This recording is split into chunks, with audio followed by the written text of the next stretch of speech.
British వాడు పుట్టినట్టు బోకడా Bible public లో. ఈరోజు స్ట్రైట్గా మిమ్మల్ని ఒక విషయం అడుగుతున్నాను.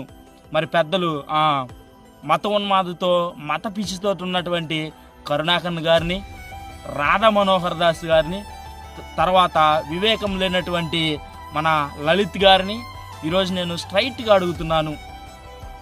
మరి మనుషులు చేసినటువంటి తప్పిదాలకే పరలోకం లేదు, నరకం ఉందని చెప్తుంటే ఈరోజు ఆ హైందవ పురాణాలలో, వేదాలలో, మరి ఆ ఇతర మత గ్రంథాలలో ఆ దేవుళ్ళే తప్పు చేసినట్లుంది, దేవుళ్ళే పాపం చేసినట్లుంది, దేవుళ్ళే మోసం చేసినట్లుంది, చేయకూడని కార్యకలాపాలు చేసినట్లుంది.